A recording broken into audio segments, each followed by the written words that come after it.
Sa likod niya talaga ako nagagandahan. Eto oh. Sobra yung likod niya, napakaganda. Ayan oh. Meron pang inaabangan na naman na dalawang plants.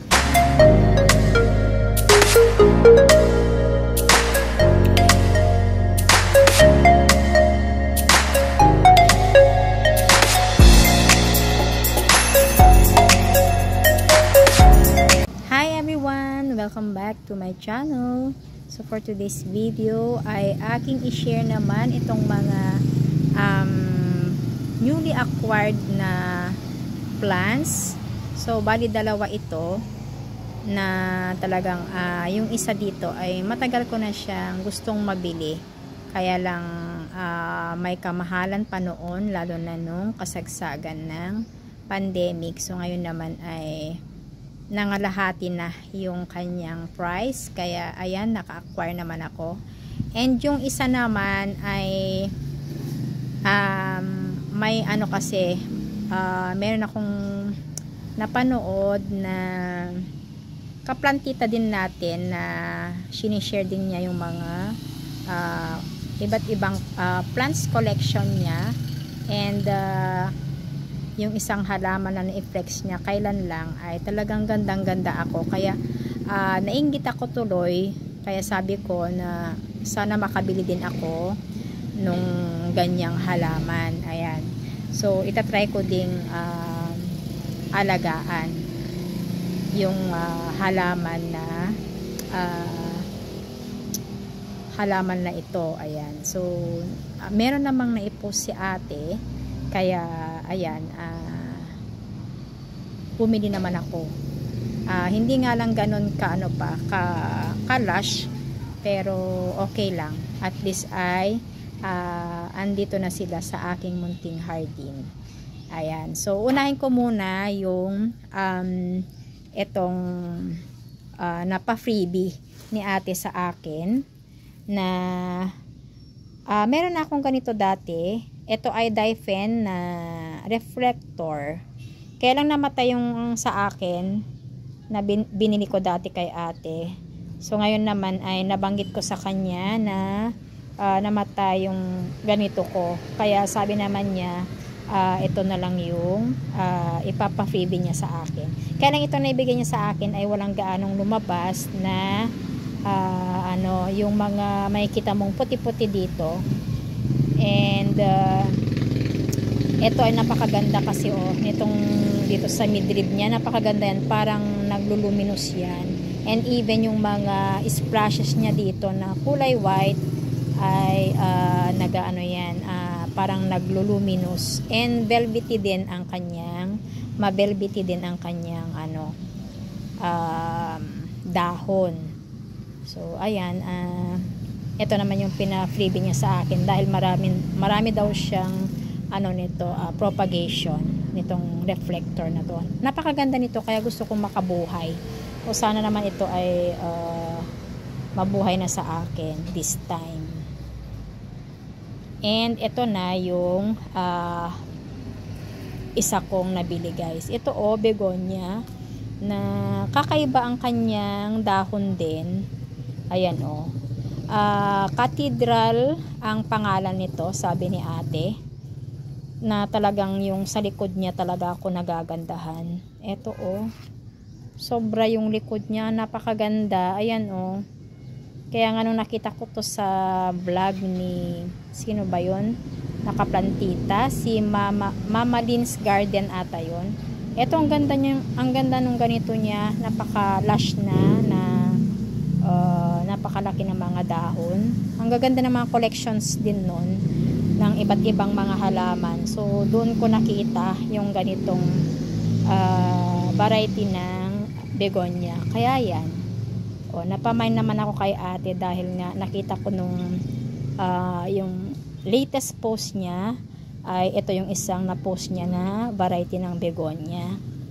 Kaya ayan, nakamain naman ako. And ito ay 50 pesos, guys, ang bigay ni ate sa akin. So budget meat talaga. Ayan, so naka soft pot siya, nakalagay sa soft pot.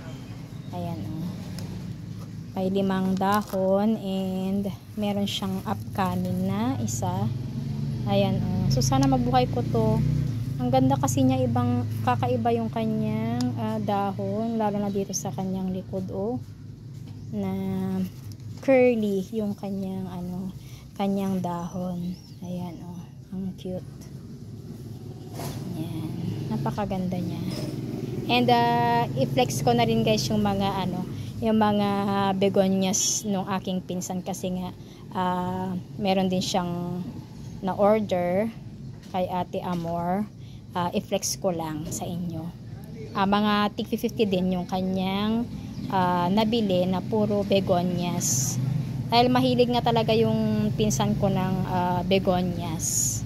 Ito yung dalawang klase niya. So, pares kami na, ayan o, meron din siyang ganito, cathedral begonia. And ito pa yung isa.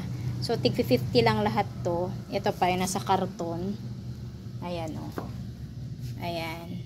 Ang mga napamili niyang mga begonias.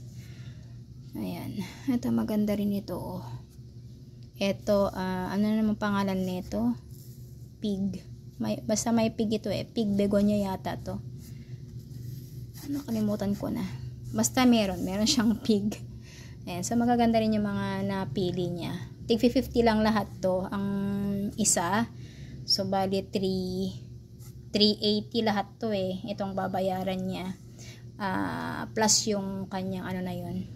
DF na 50 pesos. Ayan. So sa akin naman 20 pesos naman ang DF nung aking halaman. And ito na yung pangalawa.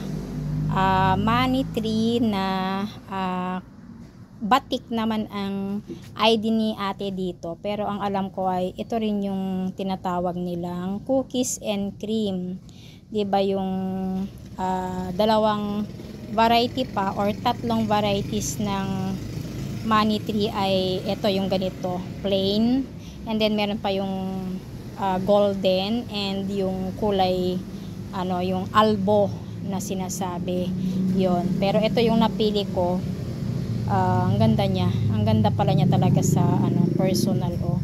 Kaya lang ito kinain ng uod. May nakita ako kaninang nakakapit dito. Ayan, meron palang uod. Mabuti na lang naagapan ko din. So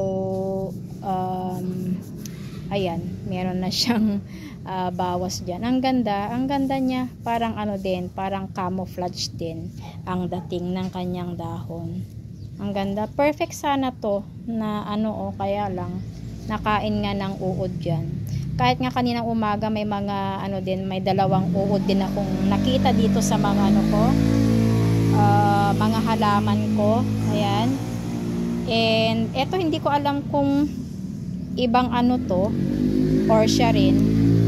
Parang mas may kasi to, parang may yellow naman itong kanyang dito sa dahon.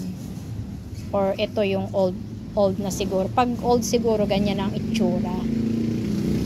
Pag bagong dahon ay ganito pa lang. And then eventually siguro ay parang maninilaw yung yellowish, mag-yellowish yung kanyang dahon. Pero ganyan na muna. Hindi ko muna tatanggalin to, sayang naman. Ayan o. Ayan. So parang 2-in-1 din pala to. Kasi nung nakita ko sa post ni ate, akala ko puro cookies lang. Natakpan kasi yan, hindi makita sa sa picture. So may pala siya. May green din na kaya 2-in-1 din siya. Ang gusto ko nga sana ay yung yung 3-in-1, pero mas mahal yon. Ito naman ay binigay niya na sa akin ng 250. Diba yung mga ganito na noon nung kasagsagan ng pandemic ay 500, mas mababa pa. Ito na ito eh. Na siya, 2 feet na siya. Yung 1 feet noon kasagsagan ng ng pandemic 500. Kaya hindi ako makabili noon. So ngayon naman ayan, meron akong money tree na napakaganda. Napakaganda pa rin pala nito talaga oh. So Ayan, masaya ako na ito yung napili ko na ano, variety. Ayan o. Ang ganda. Super ganda. Nagagandahan ako. So, ayan, napaka-happy na naman ng kaplantita ninyo na ayan ay nabili ko naman tong dalawang dream plants ko, and ayan,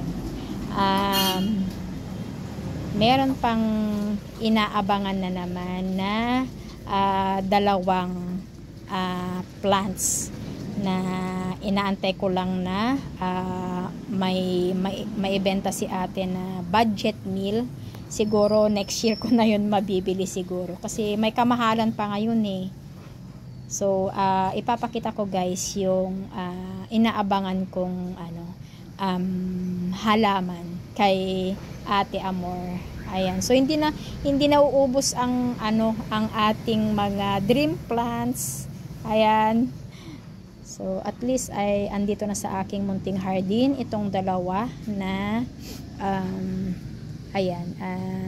dream plants ko. And of course ito, talagang gusto kong makabuhay ng ganito, si reflector, dahil napakaganda nito talaga, na variety din ng Daifen.